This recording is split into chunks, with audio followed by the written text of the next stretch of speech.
and send me back to Earth to fry with Dan and my mom and all the other worthless humans. Know that you were wrong. You said this ended with me in tears, and look, nothing. Maybe you were wrong about everything. You complain that I refuse to see life on life's terms. Yet you continuously refuse to see things from my perspective.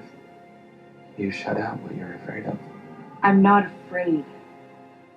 You want me to see things your way? Go ahead. Show me. Do that thing you do.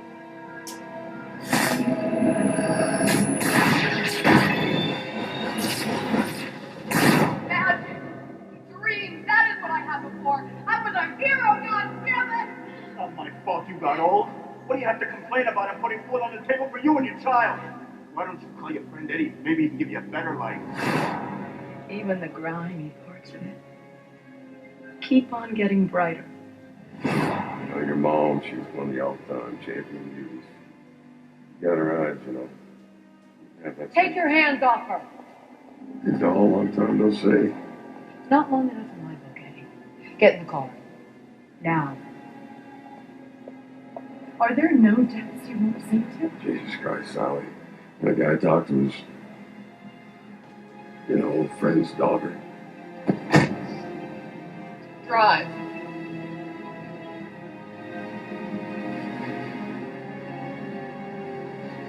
It was a mistake. One time. Guy tries to rape you, and years later you let him finish the job. What? Were you drunk or just lonely?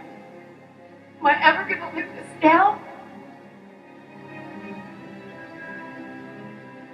Lori.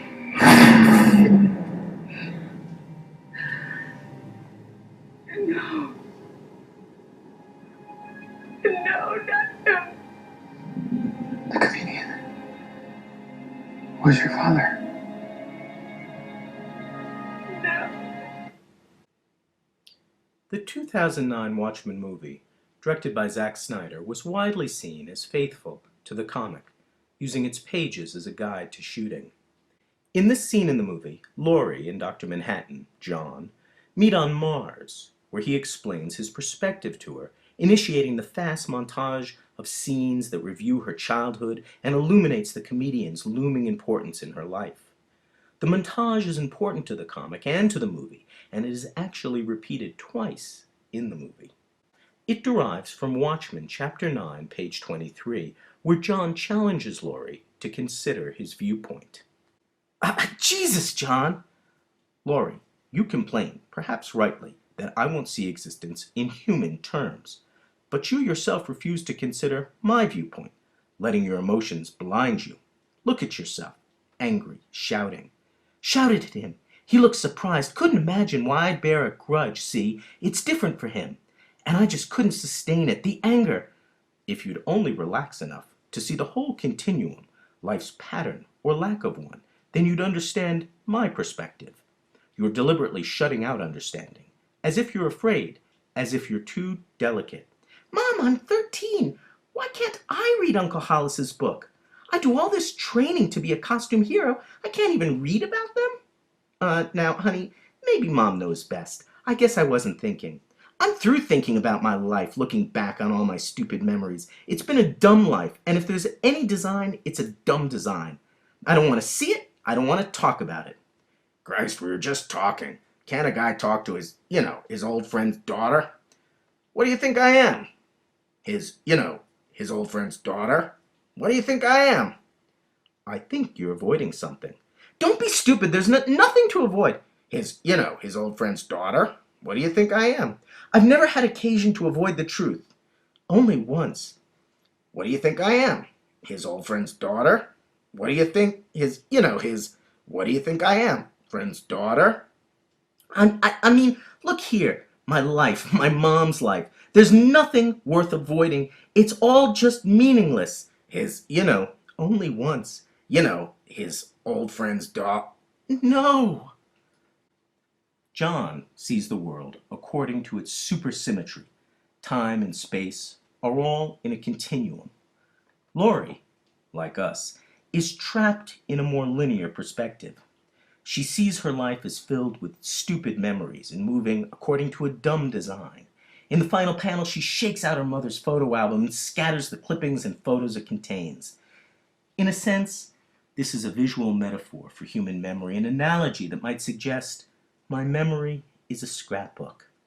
It is also a guide for how this page works, for its panels alternate between Laurie's present and past, its alternating colors keyed to the temporal frames within the comic. The panels in pink narrate Laurie and John's conversation on Mars. This takes place in the ongoing trajectory of the narrative events. It is the now of our first read-through Watchmen. Each tier also presents alternating colored panels, which we have seen before. Tier 1 gives us a panel from Chapter 9, page 7. Tier 2 gives us a panel from Chapter 9, page 7, and Chapter 9, page 16. And Tier 3 gives us a panel from Chapter 9, page 21. The page is a lesson in metonymy. Metonymy, if you'll recall, is a trope similar to metaphor in that it figures relationships through association and substitution. While metaphor and simile work through analogy, metonymy is based on continuity and association. The beauty of this page is that it creates new associations based on the rearrangement of panels, and in doing so acts as a kind of rule book to all the different aspects of metonymy. Indulge me a moment. On one level, this page is about a change of name. So the comedian's name is changed from rapist to father. Change of name is metonymy proper. It is also a substitution of parts for whole, synecdoche, in which the single page represents the whole chapter, collecting Laurie's memories as it collects the individual panels. This aspect is also about the way the comics page presents a juxtaposition in moments in time. That is, just as John argues that time is a whole, a continuum, the panels suggest that we can move around time in a nonlinear fashion. Finally, the page demonstrates metalepsis, the most complex aspect of metonymy, in which the plot folds in on itself so that an aspect of the metonymy appears within the context of the metonymy. Here, this is illustrated perfectly so that Laurie, the character within the page, reflects on the images of the panels of the page. And when we read these new panels, something jumps out at us right away. In Tier 2, Panel 1, we are given a new overlay of narrative. So we read, I lifted it, starting a blizzard. I knew it wasn't real snow, but I couldn't understand how it fell so slowly. I figured inside the ball was some different sort of time. Slow time. Young Laurie breaks the snow globe eventually, and this looks ahead to the ending of the chapter where older Laurie shatters Dr. Manhattan's Mars castle. But more importantly, this new passage on this page introduces a concept of slow time, of thoughtful reflection, which is what we ourselves are engaged in reading the page carefully. This is a poem on metonymy, in which Laurie's introspection is renamed as a quality of the comics page. The movie engages us differently. In the movie, Laurie asks John to do that thing you do, and he touches her. Instead of inhabiting Dr. Manhattan's viewpoint through reflection, she has it thrust upon her, indeed, thrust into her. And so the movie imagines her as passive and sexual. In the book, Laurie is the one character who transcends her perspective, who matures from a complaining and over-sexualized heroine to a person capable of coming to a powerful realization about the past, of accomplishing time travel without a bank of televisions hidden in a frozen fortress, but through memory itself, through reading memory. The two media, comics and film, supply very different answers to the question, who watches the Watchmen? For the book, the reader must bring the Watchmen to life. Without her, it remains dormant, nothing more than ink and paper.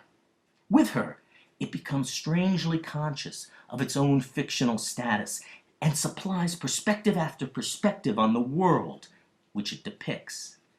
The movie projected on the screen at 24 feet per second, runs without the viewer. The viewer's chest pounds with the soundtrack. Her eyes dilate with the changes in light. But she leaves the theater knowing that the experience will be repeated again and again in her absence. Alan Moore, in stating his objection to Watchmen the movie, explains, "With a comic, you have a medium where the reader is very much in control of the material. Somebody reading Watchmen can pause and take as long as they want to look one of Dave Gibbons' panels. They can wait until they've spotted every little detail in the background, or if they pass on more quickly, they've got the liberty, if in a few pages' time they suddenly find some line of dialogue, some image that seems perhaps to resonate with something that they saw a couple pages back, they can flip back a couple pages and they can say, 'Ah, yes, this piece of dialogue does relate to that piece of dialogue a couple pages ago.'" Moore imagines reading as an activity. The reader is at liberty, he says, to turn pages and to move about the book, to discover elements that are satisfying and say, "Ah, yes," in confirmation of some discovery. This is reading exactly as Laurie discovers it, as moving about memory. It is reading according to slow time. Such a mode of reading is dependent upon recognizing the artificiality of the book as a medium, recognizing that it allows us to move around and make connections and say, "Ah, yes," but also to recognize that it bears a powerful relationship to truth, that the saying of "ah, yes" is not simply a statement of self-congratulation, but of confirmation that we have noticed something about the world as well as about the book and the narrative it contains. Movies tend to bury this combination of artificiality and truth in the rush of experience. Of course, one can pause and stop and rewind and say, "Ah, yes." But the process of reading required by a book is one of slow time. Reading for slow time, which Moore intends us to do, is reading as an independent activity. It is ultimately a process of exploring the book as a process of exploring the self. The artificiality of the medium of the book encourages us to get out of our perspective so that we may also get further into it. This is what happens to Laurie, and it is what happens to us as we read.